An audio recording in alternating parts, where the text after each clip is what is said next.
તો આ છે આપણા વિપુલભાઈ જે કચ્છથી વાંકાનેર આવ્યા છે કામા આસો શોમાં ને ઘોડી લઈને આવ્યા છે. તો કઈ કઈ ઘોડી લઈને આવ્યા છે તે બધી વસ્તુ આપણે તેમના પાસે જાશું. જય શ્રી રામ. જય શ્રી રામ. વિપુલભાઈ કેમ છો? બસ મજા છે. કેવું લાગ્યું તમને અમારા વાંકાનેરમાં આવ્યા ત્યારે? બહુ એક સારો આયોજન કર્યો છે ને અમે તો પહેલી વખત આવ્યા છે ને આ જે સિંધી ઘોડા છે કચ્છના એને પ્રમોટ કરે છે તો અમને બહુ મજા આવી કે પહેલી વખત રિંગ શો નું આયોજન કરેલું છે. બહાર અમે કે હજી બધી ગયા નથી. સિંધી ઘોડાના અને આટલા વર્ષોથી આ કાર્યક્રમ થાય છે ને સિંધી ઘોડાને સામેલ કર્યો છે. અમે બહુ મજા આવી. બહુ મજા આવી ને. અને આયોજન કેવું લાગ્યું તમને વાંકાનેરનું? આયોજન એક નંબર સારું છે ને. જો ઘોડાથી લઈને માણસો સુધી કહીને તો જમવાથી કરી ને ઘોડાનું ખાવા પીવાનું, માણસોનું નવા ધોવાનું, રહેવાનું બધી સુવિધા એકદમ સારી છે. સારી છે. કોઈ પણ જાતની તકલીફ નથી.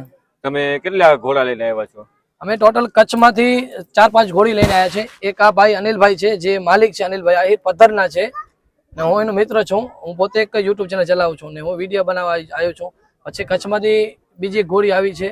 ટોટલ જોવા જાય તો કચ્છમાંથી 10 થી 12 ઘોડા આવ્યા છે. 12 ઘોડા આવ્યા. અને બધા સિંધી હશે કે? Sindhi, pure Sindhi. Pure Sindhi. Pure Sindhi. આવડી એ નસલ પ્યોર સિંધી જ છે? આ પ્યોર સિંધી નસલ.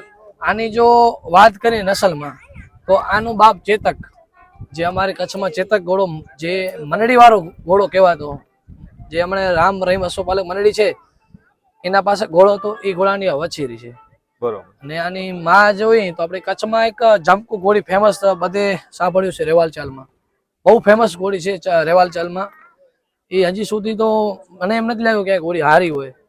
એ ઘોડીની એની માં તરફથી એની વછેરી છે. એની સગી બેન સગી બેન છે. સગી બેન. આ કેટલા વર્ષથી થઈ છે?